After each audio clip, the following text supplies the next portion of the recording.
بسم اللہ الرحمن الرحیم۔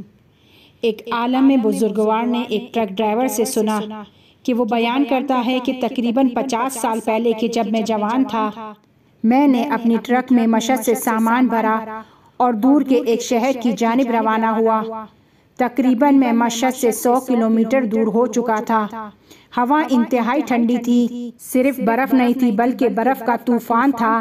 روڈ پر برف جم چکی تھی، مجھے آگے روڈ دکھائی نہیں دے رہا تھا۔ میں نے ٹرک کو روڈ کے کنارے پر روک دیا تاکہ ہوا کچھ بہتر ہو اور پھر میں آگے جاؤں۔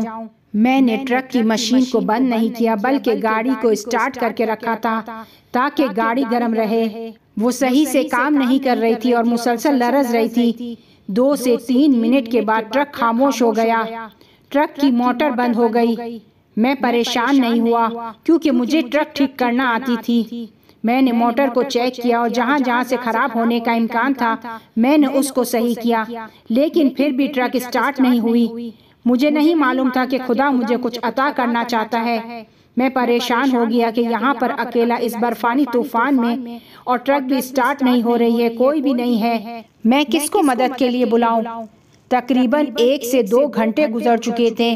انتہائی سردی تھی، سردی میری ہڈیوں تک پہنچ رہی تھی۔ میں نے خود سے کہا کہ جب تک زندہ ہو کچھ کرو، کیونکہ اگر رات ہو گئی تو مر جاؤ گے۔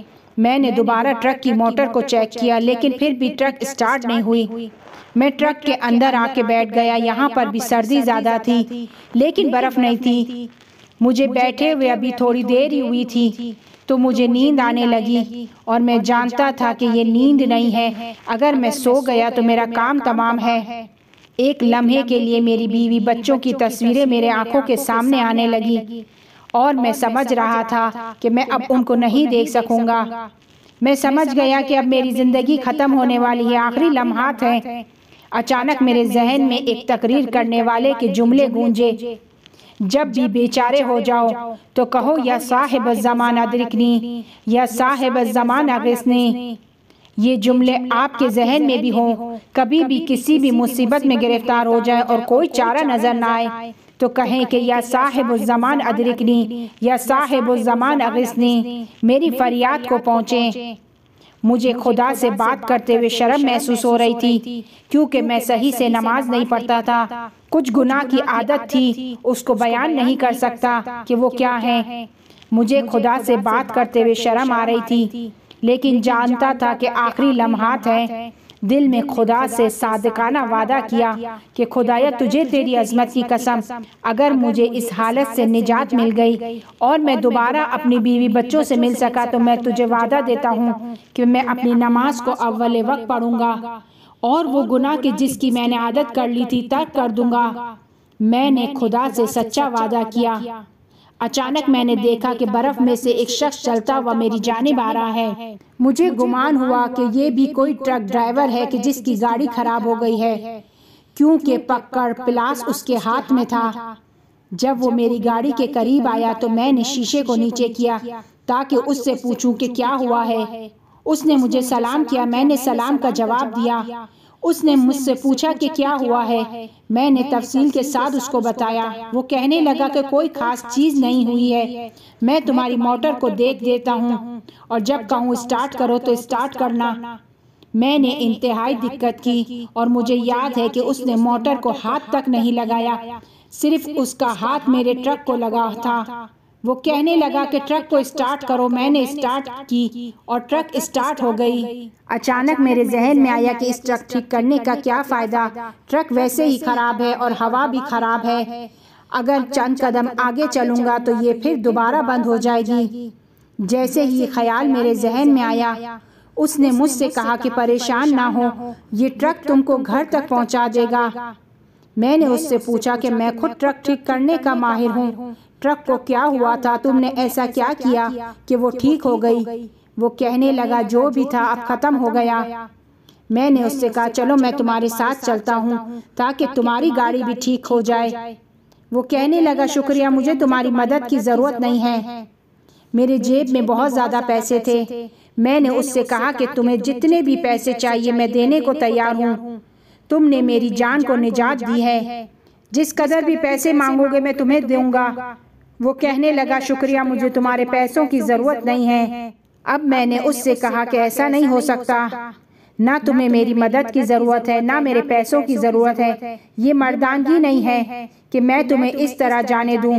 وہ مسکرانے لگا اور کہنے لگا مردانگی اور غیر مردانگی میں کیا فرق ہے؟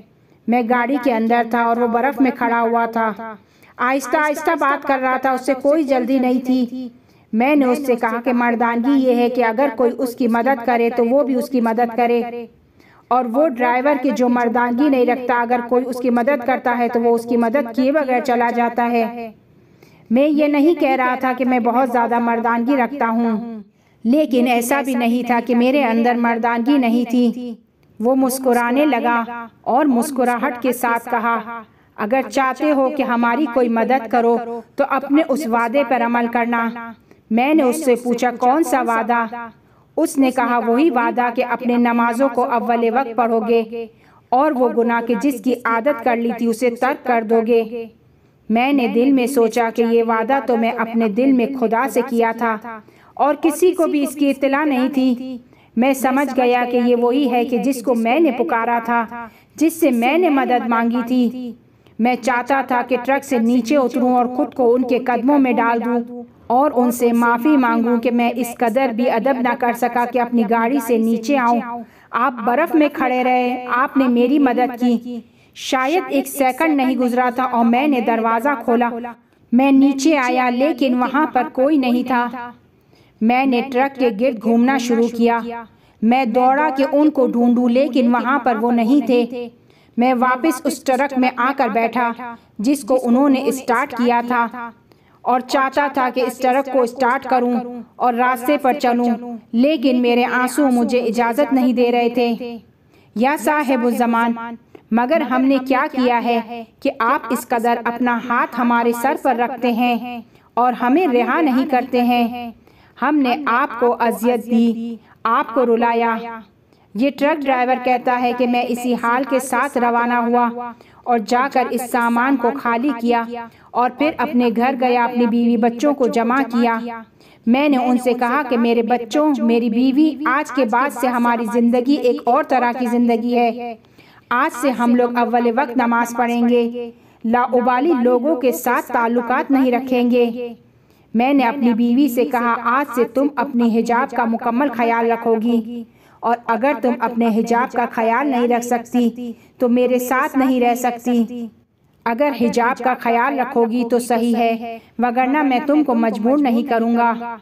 میری بیوی کہنے لگی میں تو خدا سے چاہتی ہوں کہ آپ اس طرح سے رہو، چونکہ آپ اس طرح سے نہیں چاہتے تھے اس لیے ہم اس طرح کی زندگی کر رہے ہیں۔ وہ ٹرک ڈرائیور کہتا ہے کہ اس دن کے بعد سے میری زندگی تبدیل ہو گئی۔ وہ بیان کرتا ہے کہ ایک دن دوپہر کا وقت تھا، میں گیراج میں ٹرک سے سامان اتار رہا تھا، دوسرے ڈرائیور بھی وہاں موجود تھے۔ اچانک آذان کی آواز سنائی دی۔ بعض ڈرائیوروں کا کہنا تھا کہ چلو چل کر دوپہر کا کھانا کھاتے ہیں۔ میں نے کہا نہیں، پہلے میں نماز پڑھوں گا۔ وہ لوگ میرا مذاق اڑانے لگے، ہنسنے لگے، طنز کلام کرنے لگے کہ یہ مقدس ہو گیا ہے۔ میں نہیں چاہتا تھا کہ ان کو اپنا ماجرا بیان کروں کہ میں نے وعدہ کیا ہے، میں نہیں چاہتا تھا کہ بیان کروں، لیکن جب میں نے دیکھا کہ نماز کی بے احترامی ہو رہی ہے، میں نے ان سے کہا کہ میں نے امام زمانہ علیہ السلام کو وعدہ دیا ہے۔